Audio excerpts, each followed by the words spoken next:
ఇక పెళ్లి విషయానికి వద్దాం మేడం. పెళ్లి అంటే అది కూడా కర్మకు రిలేటెడేనా? అంటే 36 గణాలు కలిస్తే చాలు పెళ్లిగా అది సెట్టా ఏంటి అసలు? 100% అండి. ప్రతి బంధం కర్మానుబంధమే. అచ్చా అంతేనా? ఓకే. రుణానుబంధం, కర్మానుబంధం. ఆ. రుణానుబంధం కూడా ఉంది. అది కూడా చాలా పెద్ద ఉంది సబ్జెక్ట్. అమ్మో. ఆ రుణానుబంధాల వల్ల కర్మలోకి రుణానుబంధ వస్తాయి. రూపేనా పిల్లలేదా అంటారు కదా.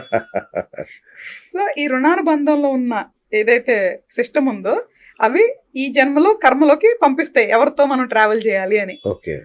ఓకే, దాంట్లో ఉంటాయి కదా రకాలు. అందరితో అవును. ప్రాణం చేయలేకపోవచ్చు ఇదే జన్మలో. అంతేగా. సో అలాగే పెళ్లి బంధం ఏర్పడిద్దండి. ఓకే. కంపల్సరిగా కర్మ రిలేటెడే ఉంటది. ఓకే. ఎందుకు కొంతమంది సంతోషంగా ఉంటారు, కొంతమంది బాధగా ఉంటారు.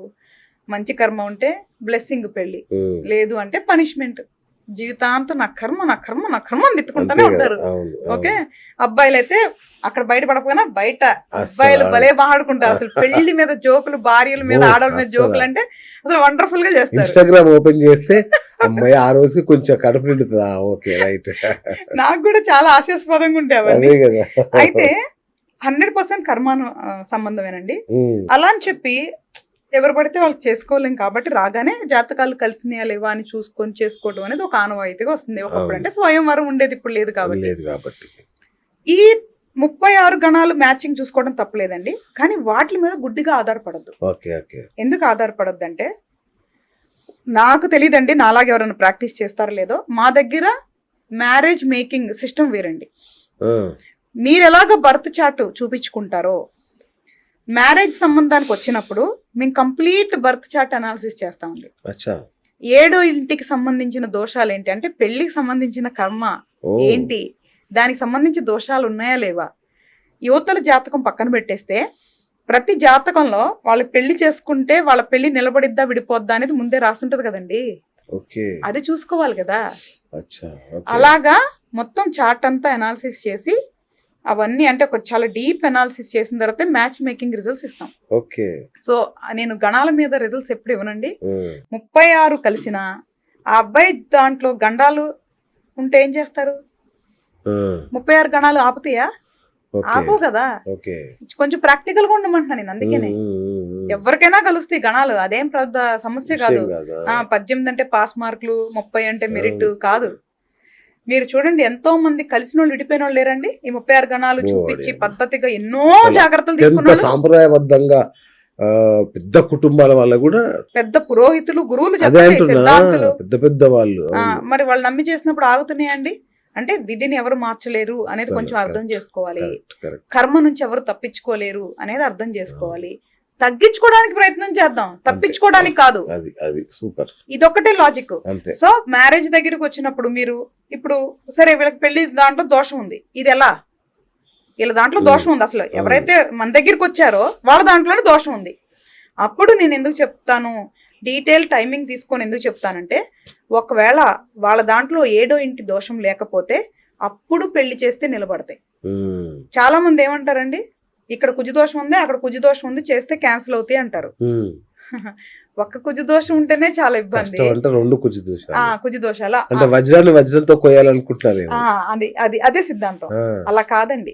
ఒక చార్ట్ లో కనుక అంటే ఒక జాతక చక్రంలో 7వ ఇల్లు సమస్య ఉంటే 7వ ఇల్లు సమస్య లేని జాతక చక్రం తీసుకొచ్చి కట్టబెడితే అది నిలుస్తుంది. వాళ్ళ బలం వల్ల ఆ బంధం నిలుస్తానికి అవకాశం ఉంటుంది. కానీ మీరు రివర్స్ అంటే అందరూ ఏమనుకుంటారంటే కుజదోషం ఉన్న వాళ్ళకి కుజదోషం ఉన్న వాళ్ళని ఇచ్చి పెళ్లి చేస్తారు కదా మామూలుగా. అవునవును. అంటే ఇద్దరు ఫైర్ కదా కొట్టుకొని అడ్జస్ట్ అవుతారనేమో కానీ నాకు తెలియదు. అసలు చాలా డేంజరస్ అసలు అది. అవునా? ఓకే. సో అట్లాగా అలా వచ్చింది ఒక సాటిస్ఫాక్షన్ అంతే. ఇప్పుడు వేరే కుజదోషం ఉంటే చేసుకోరు కదా. అవును, చేసుకోరు. అవును. ఇప్పుడు ఎట్లా ఉంటదంటే, ఇప్పుడు బాగా తెల్లగున్న అమ్మాయి నల్లోళ్ళని ఎట్లా చేసుకోదు, తెల్లగున్న అబ్బాయి నల్లోళ్ళు చేసుకోకుండా కొంచెం చామంచాయిగాను ఒక ఎలాగ అండర్స్టాండింగ్ ఉంది.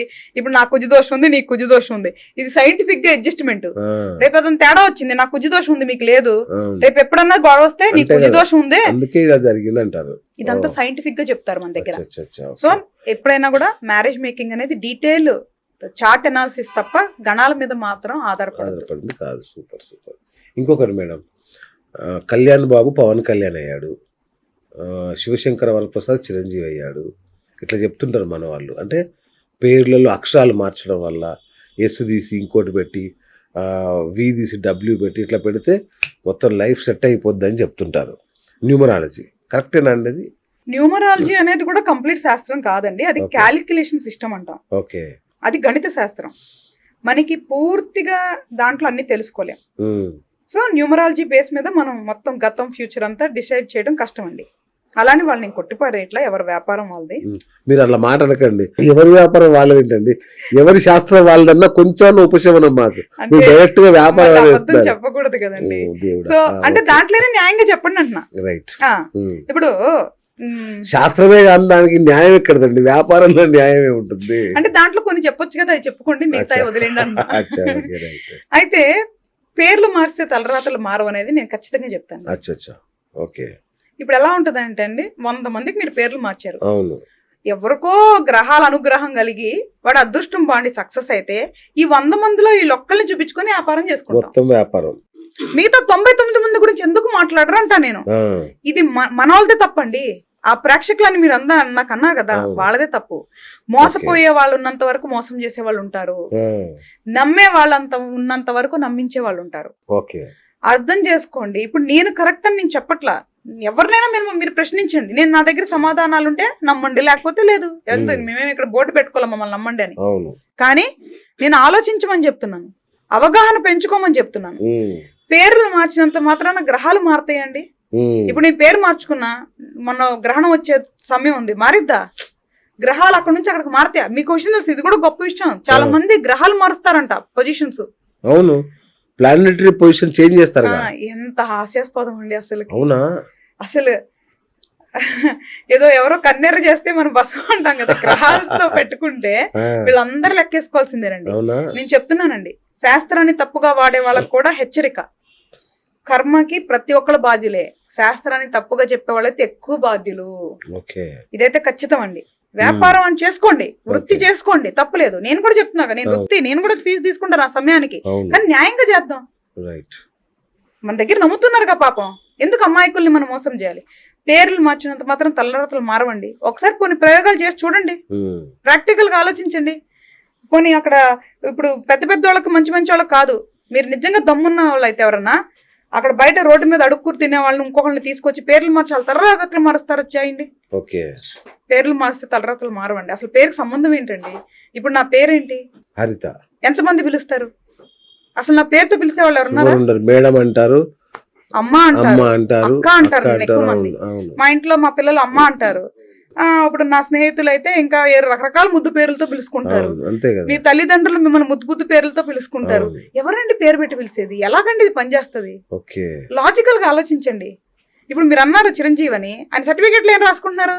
శివశంకర వరప్రసాద్ అనే ఉంటది. మరి అది ఏం పని చేస్తున్నట్లు? ఉమ్, నేనేమంటున్నానంటే, గుడ్డిగా నమ్మొద్దు. మీకు నచ్చితే మార్చుకోండి సరదాగా, దాని మీద ఆధారపడి ఇంట్లో కూర్చోండి, పేరు మార్చుకొని మిరాకిల్స్ జరుగుతాయని చూపించండి. జరగవుగా. మీరు 10th క్లాస్ ఎగ్జామ్స్ రాయాలి శ్రీనివాస్ గారు, అవును, అవును. చదవకుండా ఇంట్లో కూర్చొని పాస్ అవ్వండి, ఆ, పేరు మార్చుకొని. అసాధ్యంగా.